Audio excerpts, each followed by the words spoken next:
Okay. இப்ப இதுல இருக்கிற கேள்விகள் எல்லாமே ஏற்கனவே உங்களோட ஃபைனல் எக்ஸாம்ல வந்த கொஸ்டின்ஸ். ஸோ அதில் எப்படி கேட்டுக்கிறாங்கன்னு சொல்லி பார்ப்போம். இதில் முதலாவது கேள்வியை பாருங்க. சீரான கம்பி ஒன்று உருவில் காட்டியுள்ள வடிவத்திற்கு வளைக்கப்பட்டுள்ளது. அதன் ஈர்வை மையம், புவியீர்ப்பு மையம் பெரும்பாலும் இருக்கத்தக்க புள்ளி யாதுன்னு சொல்லி கேட்குறாங்க. அப்ப இதுல சீரான கோள்கள் மாதிரி நாங்க இதை கருதுவோமா இருந்தால், இது ஒரு கோல் என்று பார்த்தீங்கன்னு சொன்னா இதனுடைய மைய பகுதியில இதனுடைய நிறை வந்து கீழ் நோக்கி தொழிற்பட போகுது.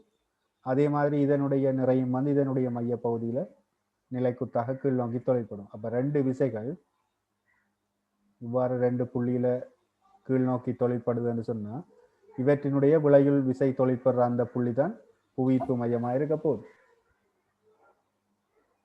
இது ரெண்டும் கிட்டத்தட்ட சர்வசமனான கோள்கள் என்று எடுத்தா இது எம்ஜி என்று எடுக்கலாம் இதனுடைய நிறைகளை.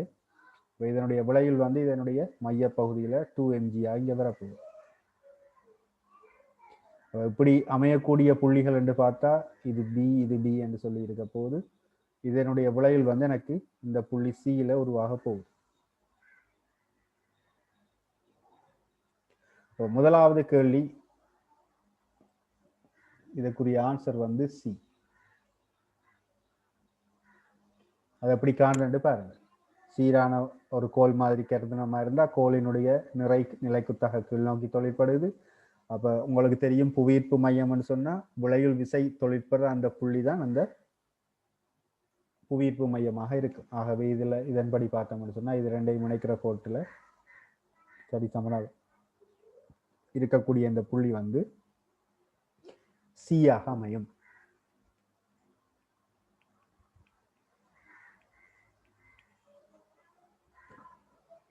இரண்டாவது கேள்வியை பாருங்க.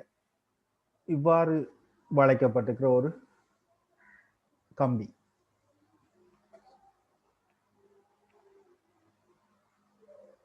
ஸோ இதுக்கும் நாங்க என்ன செய்யலாம்னு சொன்னா இதை ஒரு கம்பியா எடுக்கலாம், இது ஒரு கம்பியா எடுக்கலாம், இது ஒரு கம்பியா எடுக்கலாம்.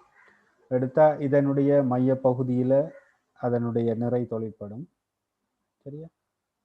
அதே மாதிரி இதனுடைய மைய பகுதியில இந்த கம்பிக்கு எடுத்தோம்னு சொன்னா இங்க கீழ் நோக்கி இங்க கீழ் நோக்கி. அதே மாதிரி இந்த கம்பிக்கு எடுத்தோம் கிடையா இருக்கிற கம்பிக்கு எடுத்தோம்னு சொன்னா இதனுடைய நடுப்பகுதியில இவ்வாறு தொழிற்படும்.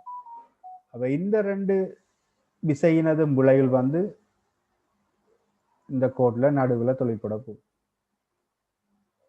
அப்ப இது உருவத்தை வச்சு பார்த்தோம்னு சொன்னால் கீழே கிடையா இருக்கிற இந்த நிறையிலும் பார்க்க M1G இது M2G என்று வரப்போகுது. அப்ப M1லும் பார்க்க M2 பெருசா இருக்குமா இருந்தால் உங்களுக்கு தெரியும் திணிவு கூடினதுக்கு பக்கத்துல தான் எங்களுக்கு புவியீர்ப்பு மையம் வர்றதுக்கு சந்தர்ப்பம் இருக்கு. ஆகவே அதன்படி பார்த்தமா இருந்தால் இங்க எனக்கு பியில வந்து M2G என்ற நிறை தொழிற்படுகிறது, இல வந்து M1G என்ற நிறை தொழிற்படுகிறது.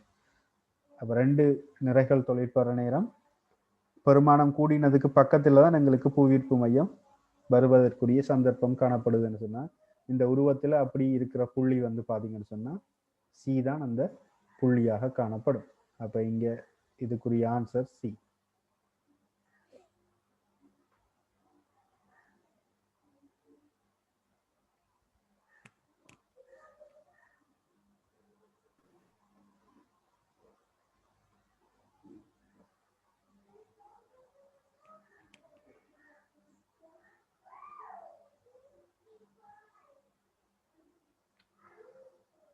இதே மாதிரி மூன்றாவது கேள்வியை பாருங்க. திணிவு எம்மையும் ஆரையும் உடைய திண்மக்கோளம் ஒன்று அதே திணிவையும் ஆனால் உள்ளுருளை 2R கொண்ட பொற்கோள ஓடு ஒன்றினுள் உருவில் காட்டப்பட்டுள்ளவாறு வைக்கப்பட்டுள்ளது. இத்தொகுதியின் ஈர்வை மையம் பெரும்பாலும் இருக்கக்கூடிய புள்ளி யாதுன்னு சொல்லி கேட்கிறாங்க. இப்ப ரெண்டினுடைய திணிவும் வந்து எம்மாகத்தான் இருக்க போகுதுன்னு சொன்னா இந்த பெரிய இந்த கோளோட்டினுடைய நிறை வந்து இதனுடைய மையத்துல MG என்று கீழ் நோக்கி தொழிற்பட போகுது. அதே மாதிரி இந்த சிறிய கோளத்தினது நிறை வந்து இதனுடைய மையத்துல MG என்று தொழிற்படும். அப்ப ஏயிலையும் சியிலையும் சமனான விசைகள் தொழிற்படுது என்றால் அவற்றினுடைய விளைவில் வந்து எங்க தொழிற்பட போகுதுன்னு சொன்னா அந்த ரெண்டினுடைய நடுப்பகுதியில தொழிற்படும். அப்படி நடுப்பகுதியில தொழிற்படக்கூடியது இந்த பி என்ற புள்ளி. சரியா? அப்ப இந்த பெரிய கோள ஓட்டினது நிறை வந்து அதனுடைய மையப்புள்ளி ஏயில தொழிற்படும். அதே மாதிரி இந்த சிறிய கோளத்தினது நிறை வந்து அதனுடைய மையத்துல தொழிற்பட போகுது. ரெண்டும் சமனான பெருமானமுடைய திணிவுகள் என்று தந்திருக்காங்க. அப்ப ரெண்டு புள்ளியில ரெண்டு நிறை விசைகள் தொழிற்படுதுன்றா விளைவில் வந்து அதனுடைய மையத்துல தொழிற்படும். ஆகவே அப்படி இருக்கிற புள்ளி வந்து பி என்ற புள்ளி.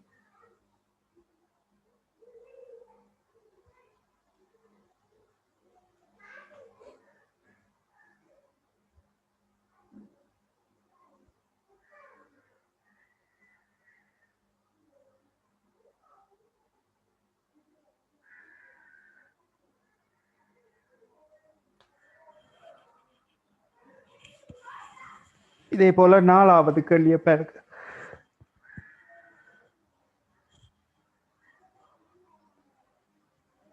4வது கேள்வி எடுத்துக்கொள்வோமா இருந்தால் இதை வந்து நாங்க இப்ப ஒவ்வொரு பகுதிகளாக பிரிப்போம்.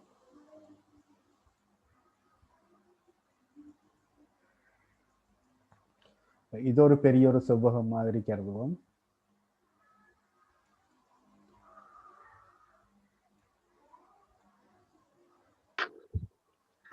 அதே மாதிரி இந்த மூன்றும் சமனான தனித்தனி செவ்வகங்கள் மாதிரி கருதலாம்.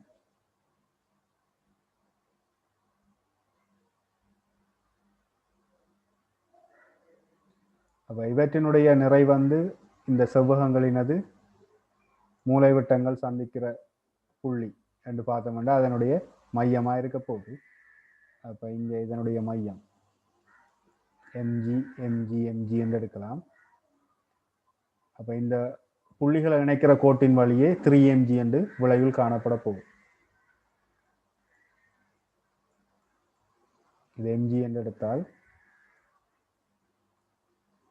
எல்லா இந்த மூன்றினது விளைவில் வந்து டி என்ற புள்ளியில 3mg என்று இருக்க போகும்.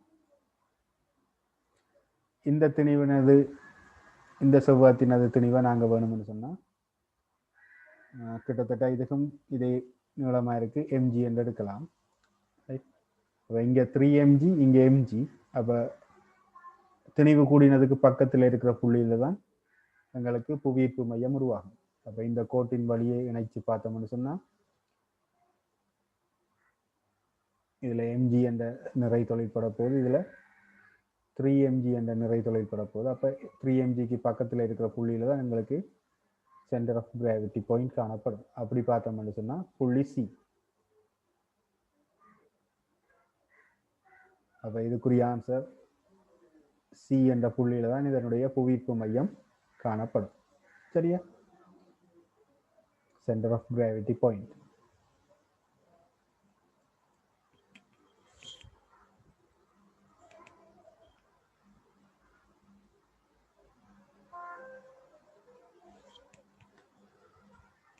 இதே மாதிரி இதுல 5வது கேள்வியை பாருங்க.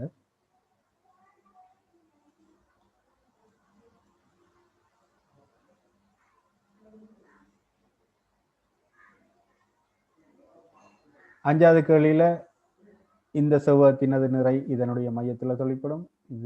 இந்த செவ்வகத்தினது இந்த மையத்துல, இந்த நிறை இந்த மையத்துல mg mg mg என்று எடுக்கலாம். 3 சர்வசம சீர் புத்தகம் என்று தந்துக்கிறாங்க. ஆகவே இந்த 3 விசைகளையும் இணைக்கிற கோட்டின் வழியே இதுல ஏதாவது ஒரு புள்ளியில தான் தொழிற்பட போகுது. அப்படி பார்த்தோம்னு சொன்னா இந்த மூன்றினதும் விளைவில் வந்து பி என்ற புள்ளியில தான் எங்களுக்கு விளைவில் உற்பத்தி உருவாக போகுது. ஆகவே எனக்கு சென்டர் ஆஃப் கிராவிட்டி 3mg என்று சொன்னா அந்த புள்ளி பி ஆக இருக்கும்.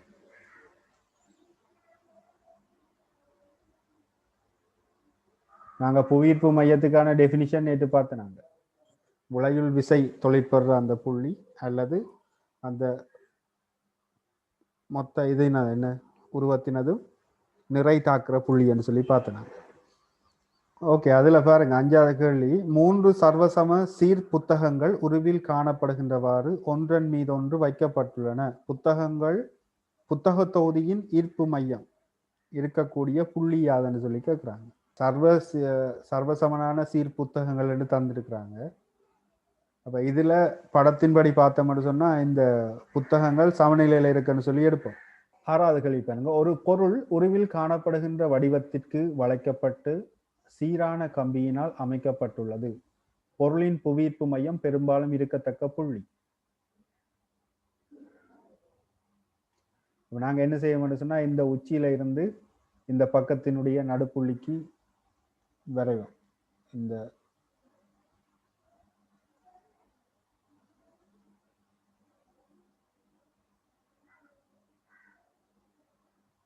அப்ப இங்க இந்த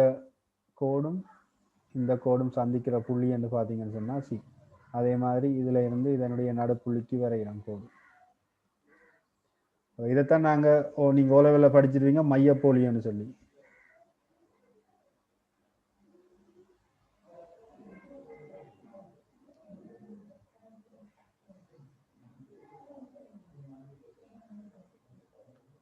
ஸோ இதுக்குரிய ஆன்சர் சி.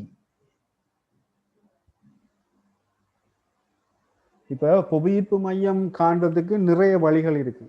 ஒன்று நாங்க விசை திருப்பத்தை வச்சு அதாவது விளையுள் விசை தாக்குற புள்ளியை அதை வச்சு கண்டுபிடிக்கிறது. மற்றது சமநிலையை வச்சு கொண்டு கண்டுபிடிக்கிறது. நாங்கள் நேற்று அந்த வீடியோ பார்த்து அவர் இந்த முக்கோண வடிவானதுகளை தொங்க விடுற நேரம் அந்த நிறை நிலைக்குத்தாக தொழிற்படுற அந்த கோட்டை வரைஞ்சி அந்த 3 கோடுகளும் சந்திக்கிற புள்ளியில புவியீர்ப்பு மையம் இருக்குன்னு சொல்லி சொன்னது. ஒவ்வொரு எந்தெந்த வகைக்குள்ள அது வரும்னு சொல்லி கண்டுபிடிச்சிட்டோம்னு சொன்னா எங்களுக்கு புவியீர்ப்பு மையம் காண்றது இலகு. அப்ப புவியீர்ப்பு மையம் ஒரு வழியில மட்டும்தான் காணப்படலாம்னு சொல்லி நினைச்சு கொண்டிருக்க கூடாது. சரியா? நிறைய வழிகள் இருக்குது. ஸோ அதுக்கேற்ற மாதிரி நீங்க ஐடியாஸை விளங்கி வச்சுக்கொள்ளலாம்.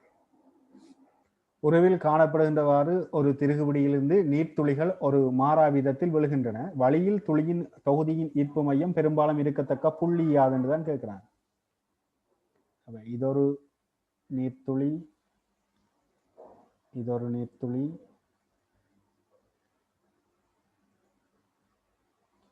சர்வசமனான நீர்த்துளி என்று எடுப்போம். எல்லாமே நிறை எம்ஜி உடையது என்று எடுப்போம்.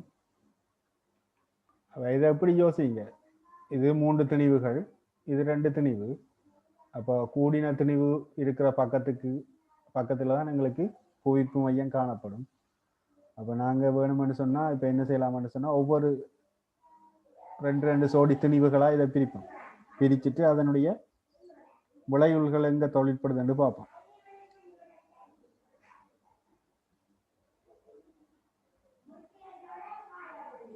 இப்ப இந்த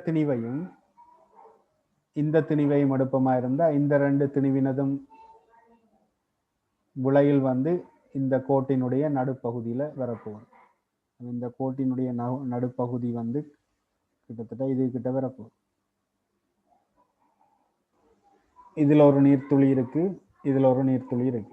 அப்ப இந்த 2 நீர்த்துளிக்கும் சமனான நிறை இருக்குன்ற இடத்தமா இருந்தா இதனுடைய விளைவில் இதனுடைய மையத்துல இங்க ஒரு இடத்துல தொழிற்பட போகுது.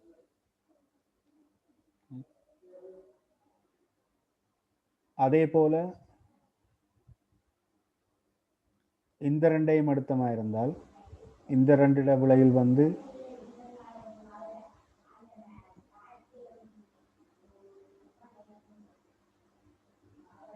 இதுல ஒரு 2mg இருக்கிற மாதிரி யோசிப்போம். இது mg, இது mg என்றா இது 2mg. அதே மாதிரி இது mg, இது mg என்றா இந்த கோட்டிட நடுப்பகுதியில 2mg. அப்ப மிச்சமா இருக்க போறது இங்க 2mg, இது 2mg சொன்னால் இந்த 2 புள்ளிக்கு நடுவில் 4mg என்று வரும். இதெல்லாம் சும்மா ஒரு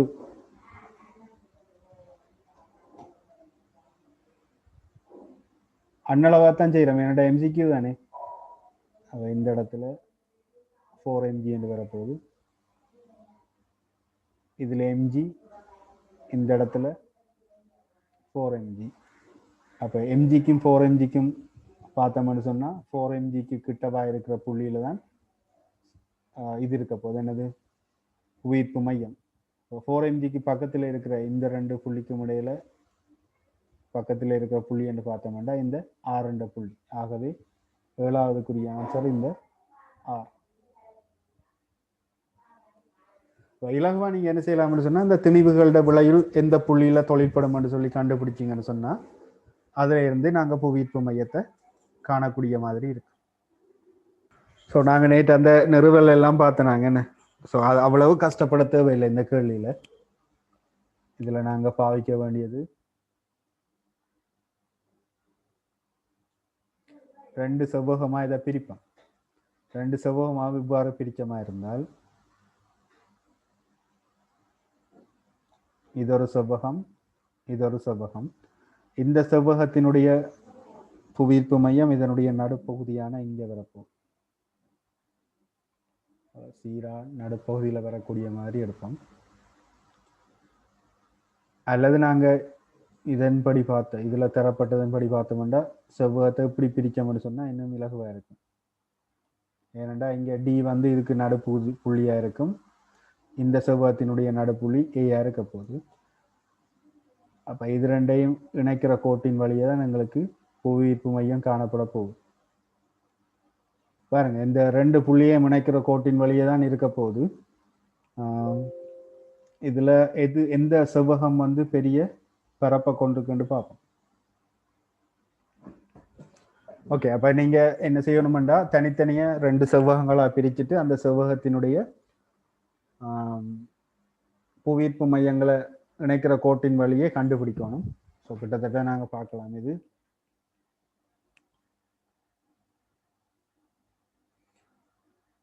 இப்ப இது வந்து உருவங்களை பார்த்தோம்னு சொன்னா கிட்டத்தட்ட ஒரே நிற துணிவுடையத மாதிரி கருதலாம் என்ன.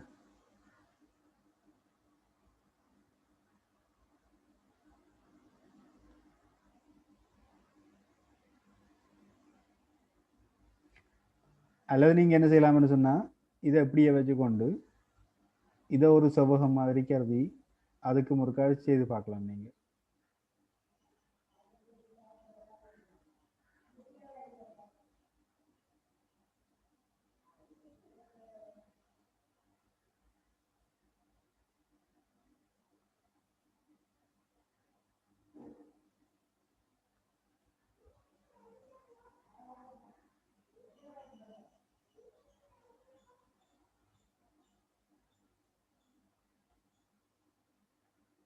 கட்டாயம் கிடையாதான் பிரிக்கணும் இல்லை தானே, இப்படியும் பிரிக்கலாம் தானே.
ஸோ அப்போ இந்த ரெண்டு புள்ளியை இணைக்கிற கோட்டின் வழியே இருக்கிற புள்ளி என்று பார்த்தா அந்த சியா தான் இருக்க போகுது.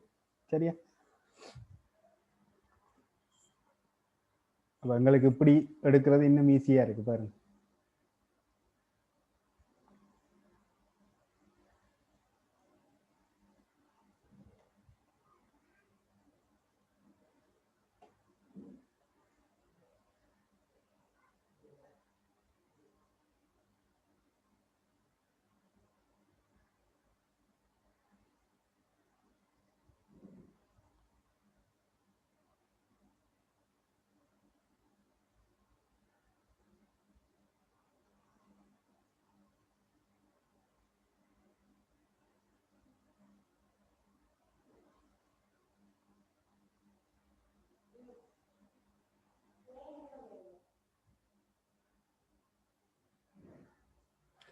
இங்க பாருங்க, இந்த செவ்வகத்தினது புவியீர்ப்பு மையம் இது, இந்த செவ்வகத்தினது புவியீர்ப்பு மையம் இது, இந்த ரெண்டு புள்ளியையும் இணைக்கிற கோட்டின் வழியே இருக்க போகுது என்று பார்த்தோம்னு சொன்னா இதுதான் திணிவு கூடின செவ்வகம், பெரிய செவ்வகம். அப்ப இந்த புவியீர்ப்பு மையத்துக்கு பக்கத்துல இந்த கோட்டில இருக்கணும். அப்படி இருக்கிற புள்ளி என்று பார்த்தா இந்த சி என்ற புள்ளி.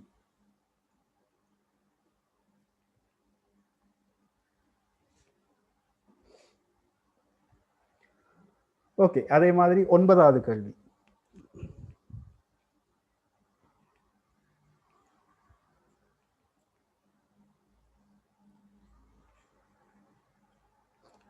ஒரு கோல் XY என்றதான் கோல். இந்த கோல் வந்து இப்ப உருவில் காணப்படுகின்றவாறு கிடையான சாய்த்து வைக்கப்பட்டிருக்கிற PQ QR என்னும் ஒரு ஒப்பமான பலகைகளுக்கிடையே தங்கியுள்ளது. கோணம் PQR ஆனது 90 பாகை ஆகும்.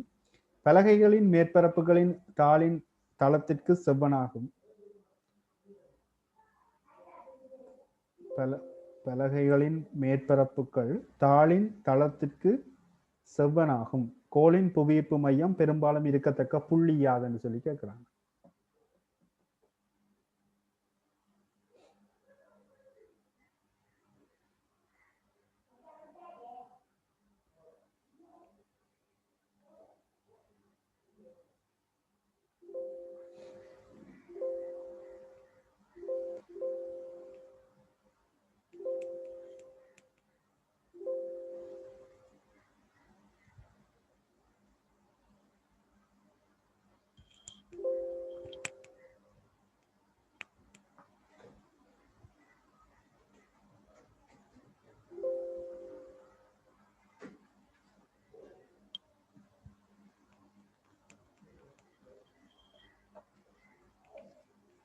ஸோ இதுல எது ஆன்சரா வரும் சொல்லுங்க பாப்போம்.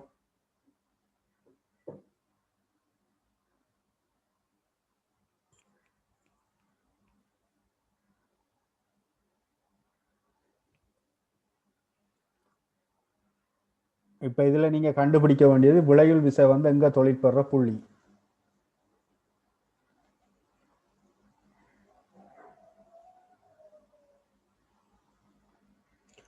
XY என்ற இந்த கோல் வந்து என்ன செய்யப்படுதுன்னு சொன்னா ஒவ்வொரு இந்த PQ மற்றது QR இந்த மேற்பரப்புல ஒரு உதைப்பை கொடுக்க போகுது. உதைப்பு கொடுத்தா PQ என்ற இந்த தளம் வந்து XYக்கு ஒரு செவ்வன்மரதாக்கம் ஒன்றை வழங்க போகுது. அப்ப அதை நாங்க இதுல கீறுவோம்.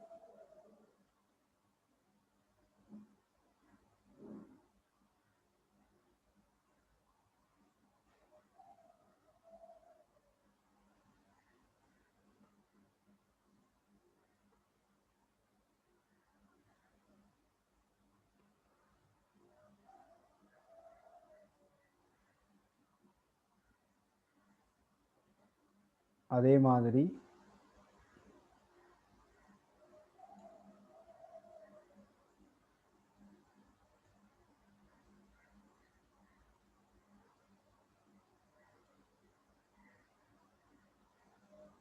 இந்த QR என்ற தளத்தாலையும் இவருக்கு ஒரு செவ்வன்மரதாக்கம் ஒன்று வழங்கப்படும்.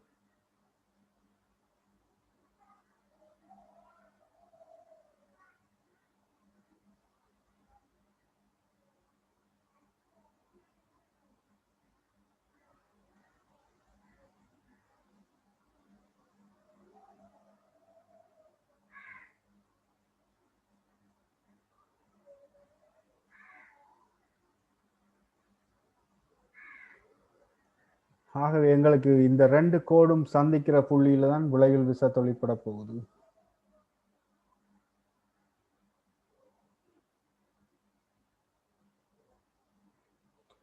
இந்த கோல் சமநிலையில் இருக்கணும்டா 3வது விசை வந்து இந்த ரெண்டும் சந்திக்கிற புள்ளியினூடாக போகணும்டா XYயினுடைய நிறை வந்து எங்க தொழிற்படுதோ அந்த புள்ளி தான் அதனுடைய புவியீர்ப்பு மையமா இருக்க போகுது.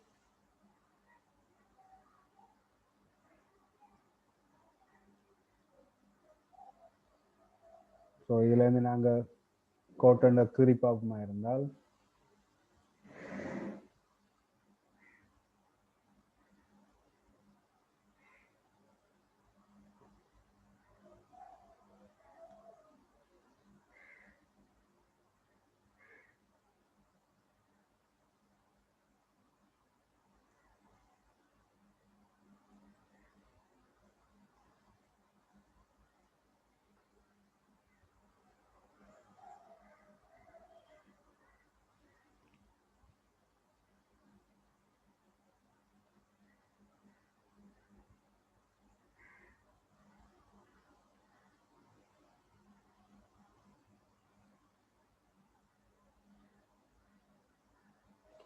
ரைட். அப்போ நீங்கள் பேப்பரில் இப்படி கோடுகளை கீறி பார்த்தீங்கன்னா எனக்கு இந்த XY என்ற கோல் வந்து சமநிலையில் இருக்கணும்னா மூன்றாவது விசை வந்து இப்போ இதில் பார்த்தீங்கன்னா ஒரு புள்ளியில் 3 விசை தொழிற்படணும், 3 விசைகளும் வெளிநோக்கி இருக்கணும். அப்போ இந்த இந்த இடத்துல நிறை தொழிற்படுற மாதிரி இருக்கும். ஆகவே இந்த கோட்டுக்கு பக்கத்தில் இருக்கிறது கிட்டத்தட்ட டி என்ற இந்த புள்ளியா இருக்கு. அப்போ இந்த புவியீர்ப்பு மையம் இருக்கக்கூடிய புள்ளி வந்து டி ஆக காணப்படும். இதுல இதுல வச்சுக்கிற நேரம் உங்களுக்கு ஒழுங்கான முறையில் வேற இல்லை. நீங்க பேப்பர்ல அடிமட்டத்தை வச்சு வடிவாக்குறீங்கன்னு சொன்னா சரியா இருக்கும்.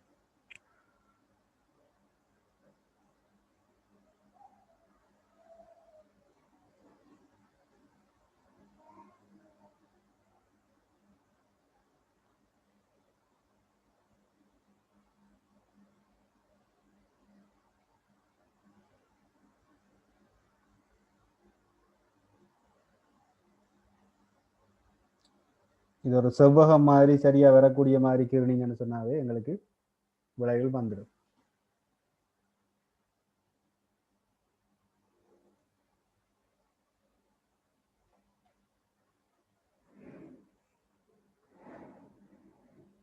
இப்ப இப்படி ஒரு PQR என்ற ஒரு வடிவமான ஒரு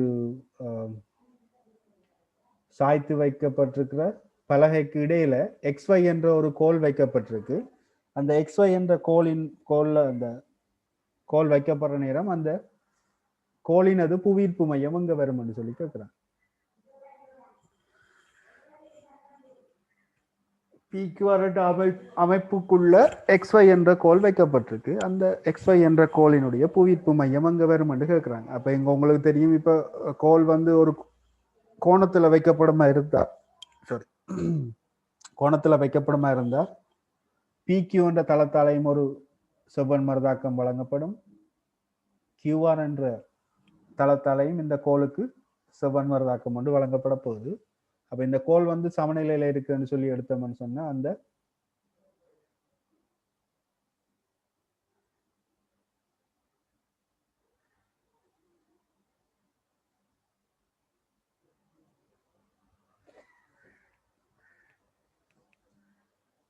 சார் சொல்லுங்க. இந்த பலகைக்கிடையில வந்து உராய்வு செய்திருந்தா புவியீர்ப்பு மையம் மாறுபடுமா? அதுல விளைவு விசையை கண்டுபிடிச்சு நீங்க காட்டணும். மாறும். என்னன்னு சொன்னா இப்ப செவ்வன் மரதாக்கத்துக்கும் உராய்வு விசைக்குமான ஒரு விளைவு வந்து ஏதோ ஒரு இடத்துல கோணத்துல அனுப்ப போகுது. இதுல உங்களுக்கு ஒப்பமான பலகைகளுக்கு இடையிலேன்னு தந்திருக்கிறாங்க. நாங்க இது விசை குறிக்கிற நேரம் படிச்ச நாங்க இப்போ ஒரு சுவரோட ஒரு சாய்வான ஒரு சாய்வில் ஏணி ஒன்று வைக்கப்படுமா இருந்தா அதுல எப்படி அந்த ஏணியில தொழிற்படுற விசைகளை குறிக்கிறது எப்படின்னு சொல்லி பார்த்தேன் நாங்க. அத மாதிரிதான் இது. இந்த PQ என்ற தளத்துல இவ்வாறு XY என்ற இந்த கோல் வைக்கப்பட்டிருக்கண்டா இந்த XY என்ற கோலால இந்த PQ என்ற தளத்துக்கு ஒரு விசை ஒன்று வழங்கப்படும். சரியா? அதுக்கு எதிரும் சமனுமா இந்த PQ என்ற தளம் வந்து XY என்ற கோலுக்கு ஒரு மறுதாக்கத்தை கொடுக்க போகுது. இதுல நான் கீரியும் காட்டலாம் இருக்கு. சரிக்கா,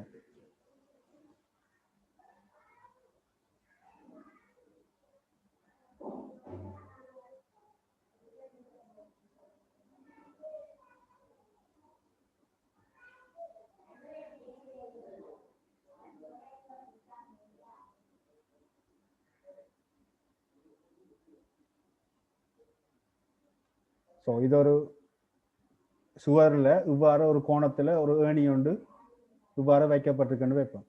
சரியா? இப்ப இதுல தொழிற்படுற விசைகள் குறிச்சு காட்டுச்சுன்னா எப்படி குறிப்பீங்க? இந்த சுவரால இவருக்கு ஒரு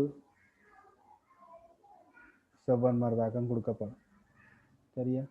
அதே மாதிரி இந்த கிடைத்தளத்தால இவருக்கு ஒரு செவ்வன் மரதாக்கம்.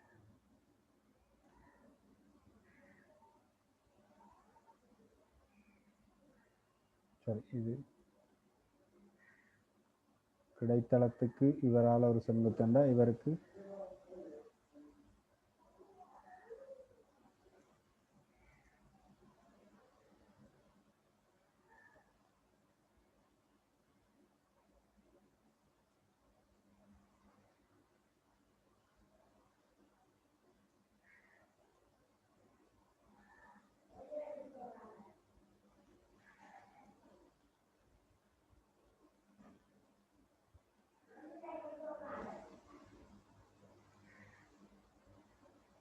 இந்த கோல் வந்து சமநிலையில் இருக்கணும்ன்றா மூன்றாவது விசை இங்கே கீழ் நோக்கி இப்படி தொழிற்படும். இந்த இடம் தான் அந்த நிறை தாக்குற புள்ளியா எடுப்போம். அதே மாதிரி தான் நீங்க அப்ப இது பொருங்க வரணும். இதுல செங்குத்துன்னு சொல்லாம இவரால் வழங்கப்படுற மருதாக்கம் இவ்வாறு தொழிற்பட போகுது. ரைட், அது செங்குத்தா இருக்காது, சரியா, செவ்வன் மருதாக்கமா இருக்காது, இவரால் வழங்கப்படுற விசை.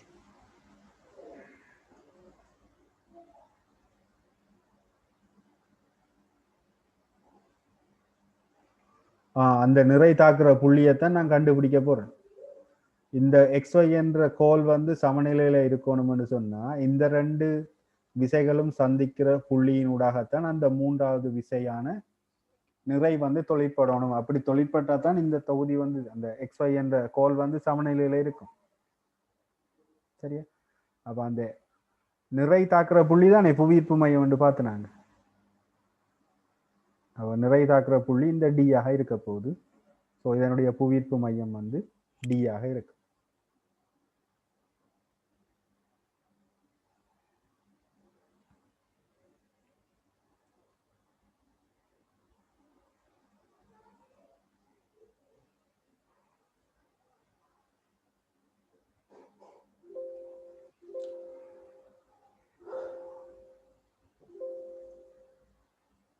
ஓகே, இதுல இருக்கிற கேள்வியை செய்யுங்க பாபு. இந்த கேள்வி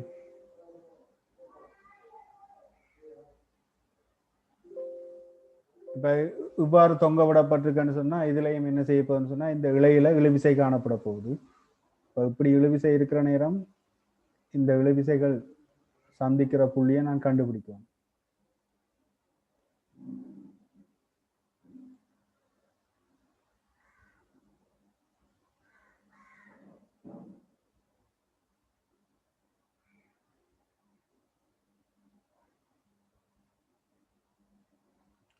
இது இந்த இலையில கட்டாயம் இழுவிசை காணப்படும்.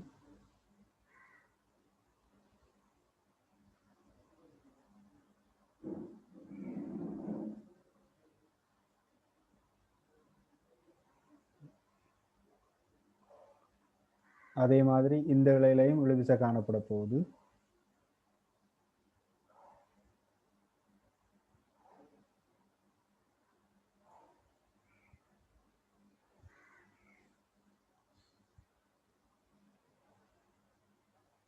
அப்ப இந்த ரெண்டு விசைகளும் சந்திக்கிற புள்ளி கூடாக இந்த கோளினது நிறை தொழிற்படணும். அப்பதான் இவர் கிடையாக சமநிலையில இருப்பார், கிடைநிலையில இருக்க.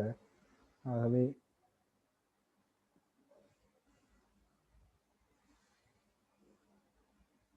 இந்த ரெண்டு புள்ளியும் சந்திக்கிற அந்த புள்ளியினூடாக மூன்றாவது விசை போகணும்.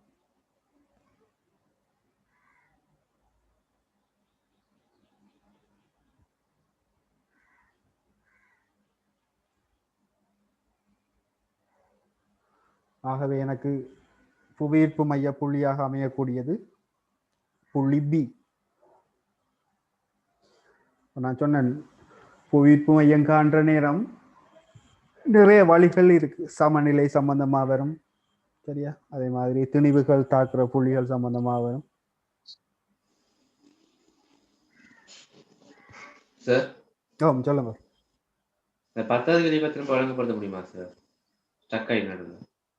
10வது கேள்வி என்னன்னு சொன்னா, இப்ப இலைகள்ல கட்டப்பட்டிருக்க அந்த கோல், இப்ப இலைகள்ல கட்டாயம் என்ன செய்யும்னு சொன்னா இழுவிசையை தூண்டும். என்ன இழுவிசை ஒன்று காணப்பட போகுது தானே?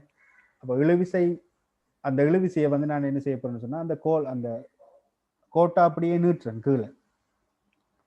அப்ப இந்த இலையில தாக்குற இழுவிசையை வந்து நான் இப்படியே நீட்டுறேன். அது சுவத்த கோட்டால காட்டப்பட்டிருக்கு. அதே மாதிரி இந்த இலையில காட்டப்பட்டு இருக்கிற இழுவையை வந்து நான் இப்படியே கீழே நீட்டுறேன். இப்ப இந்த கோல் வந்து கிடைநிலையில ஒரு கிடை சமநிலையில இருக்கிற மாதிரி கருதுவோமா இருந்தா இந்த கோல்ல தாக்குற ரெண்டு விசைகள் சந்திக்கிற புள்ளியினூடாகத்தான் என்ன செய்யணும்னு சொன்னா மூன்றாவது விசை தொழிற்படணும். அப்பதான் ஒரு தொகுதி வந்து சமநிலையில இருக்கும்னு சொல்லி பார்த்தேன். ஒரு துணிவு சமநிலையில இருக்கணும்னு சொன்னா 3 விசைகள் ஒரு புள்ளியில சந்திக்கணும். 3 விசைகளும் வெளிநோக்கிய திசையில காணப்படும், சரியா? அப்ப இங்க இந்த இழுவிசை வந்து திசை வந்து இப்படித்தானே இருக்க போகுது. அப்ப இந்த ரெண்டு இழுவிசைகளும் சந்திக்கிற புள்ளி இது. அந்த புள்ளி கூட மூன்றாவது விசை போகணும். அந்த விசையை நான் கீறி பார்த்தனா இருந்தா அந்த புள்ளி வந்து பி என்ற புள்ளி கூட போகுது. அப்ப இந்த கோளினது நிறை பி என்ற புள்ளியில தொழிற்பட போகுது. அதுதான் அந்த கோளினது புவியீர்ப்பு மையமாக இருக்கும். விளங்குதா? அப்ப இது வந்து சமநிலையை வச்சு செய்யறேன் இந்த புவியீர்ப்பு மைய கேள்வி. சார் சொல்லுங்க. அந்த ரெண்டு இழுவிசைகளுக்கும் இடைப்பட்ட அந்த விளைவில் வந்து அந்த நிறைக்கு எதிராக தான் தொழிற்படும் என்று எப்படி சார் தெரியும்? அது செய்யினூடாகவும் போயிருக்கலாம் தானே. என்னண்டு போகும் மூவிசைகளின் சமநிலை படிக்க சமநிலைக்கு என்ன பார்த்தோம்? மூன்று விசைகள் தொழிற்பட்டு ஒரு பொருள் சமநிலை இருக்கணும்டா மூன்று விசைகளும் என்ன செய்யணும்? ஒரு புள்ளியில சந்திக்கணும்னு சொல்லி சொன்னாங்க.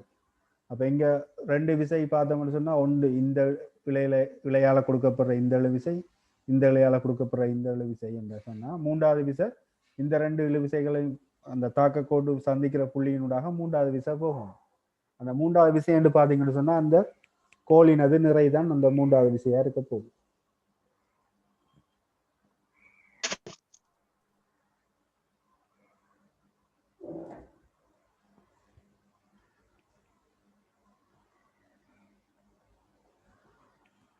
ஓகே, 11வது கேள்வியை பாருங்க. 11வது கேள்வியை நீங்க அதுக்குரிய காரணத்தை சொன்னீங்கன்னு சொன்னா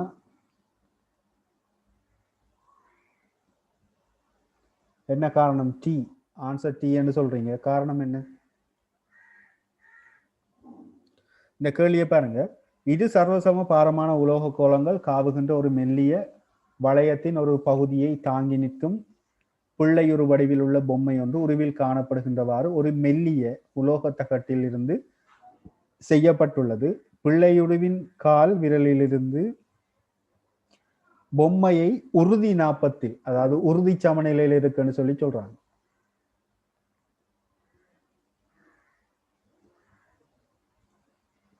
இதுல ஒரு வேர்டை கவனிக்கணும். இதுல சொல்லப்படுது உறுதி நாப்பத்தில் சமநிலைப்படுத்தப்பட முடியும் என்று சொல்லி சொல்றாங்க. அப்ப இது வந்து உறுதி சமநிலையில இருக்கணும்னு சொன்னா உறுதி சமநிலையில இருக்கணும்னு சொன்னா அவர் அந்த தொடுகிற புள்ளிக்கு பக்கத்துல இருக்கிற புள்ளியில, ரைட், இந்த கால் தொடுகிற புள்ளிக்கு கீழே தான் எங்களுக்கு அப்பவும் புவியீர்ப்பு மையம் காணப்படணும். அப்படி காணப்பட்டதான் எங்களுக்கு அந்த உறுதி சமநிலைன்னு சொல்லி சொல்லலாம். அது ஈஸியான முறையில அதை நாங்கள் விளங்கி வச்சிருக்கலாம். அல்லது இது பாருங்க, இந்த ரெண்டு சர்வசமனான திணிவுகள்னு சொன்னா இது எம்ஜின்னு சொன்னா இதனுடைய நடுப்பகுதியில 2mg இருக்க போகுது.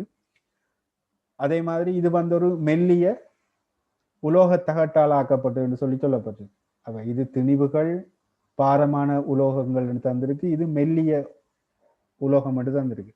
அப்ப இங்க 2mg, இதனுடைய புவியீர்ப்பு மையம் இங்க நடுப்பகுதியில் இவர் இங்க வரப்போகுது இடுப்பு கிட்ட. அப்ப இங்க பார்த்தோம்னு சொன்னா 2mgக்கு பக்கத்துல இருக்கிற புள்ளி என்று பார்த்தா இந்த டி என்று சொல்லி எடுக்கலாம். சரியா? ஆகவே இதுக்குரிய ஆன்சர் வந்து இந்த டி ஆக காணப்படும். சார், ஆம். எஸ் வந்து எதை சார் குறிக்குது? எஸ் வந்து அது கால் டச் பண்ற பாயிண்ட்.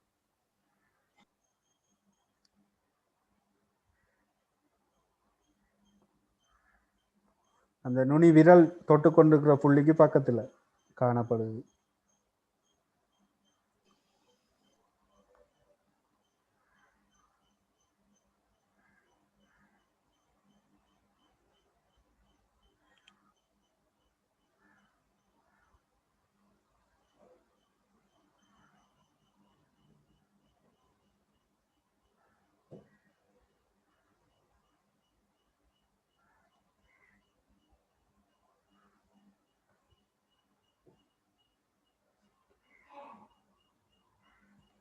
ஓகே, ஸோ இன்றைக்கு இவ்வளவுதான் கேள்விகள். நான் இதை உங்களுக்கு அனுப்பி விடுறேன். நீங்க ஒருக்கா திரும்ப கேள்விகள் எல்லாத்தையும் செய்து பாருங்க. சார், சொல்லுங்க. கடைசியா செஞ்ச கேள்வி ஒருக்கா திருப்பி செய்யலுமா?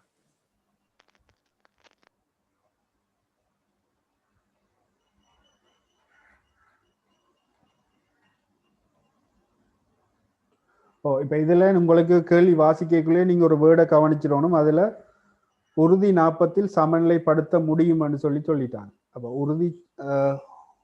உறுதி நாப்பம் சொன்னா என்ன சமநிலை என்று சொல்லுவோம்? உறுதிச்சமன். உறுதிச்சமநிலை. அப்ப உறுதிச்சமநிலை அடையணும்னு சொன்னா புவியீர்ப்பு மையம் எங்க காணப்படணும்?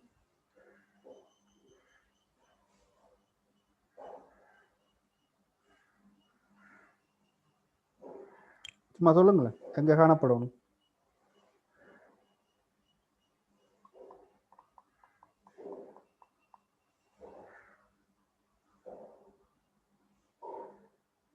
ஓகே, அது தெரியாட்டியும் சும்மா நார்மலா நாங்க அந்த திணிவுகளை வச்சு கொண்டு செய்வோம் தானே. கூடின திணிவுக்கு பக்கத்துல தான் அந்த புவியீர்ப்பு மைய புள்ளி காணப்படும்னு சொல்லி. இப்ப இதுல இது சமமான பாரமான உலோக கோளங்கள் என்று சொல்லி தந்திருக்கு. அப்ப இங்க இந்த முனையில இருக்கிற உலோக கோளங்கள் வந்து பாரமானதும், மற்றது இதுல இன்னொன்று சொல்லிக்கிறாங்க, இந்த பிள்ளையுரு வடிவில் உள்ள பொம்மை வந்து ஒரு மெல்லிய உலோக தகட்டால செய்யப்பட்டிருக்குன்னு சொல்லி. அப்ப இது ரெண்டும் பாரமானதுன்னு சொல்லி இது மெல்லிய தகடுன்னு சொல்லி சொல்றாங்க. அப்படி நாங்க பாக்குற நேரம் அடுத்த செஷன் முடிய போகுது சார். அடுத்த மீட்டிங்ல வரணுமா சார்? இல்ல இதோட முடிப்போம். நான் முடிக்கிறேன் கிளாஸை. சரியா? இதுல எம்ஜி என்று சொன்னா இதுல நடுப்பகுதியில 2mg என்று வர போகுது. இந்த பிள்ளையோட திணிவோட ஒப்படைக்குள்ள இந்த ரெண்டும் வந்து பாரம் என்று சொல்லிட்டாங்க. அப்ப எங்களுக்கு 2mgக்கு பக்கத்துல இருக்கிற புள்ளி என்று நாங்க T என்று எடுக்கலாம்.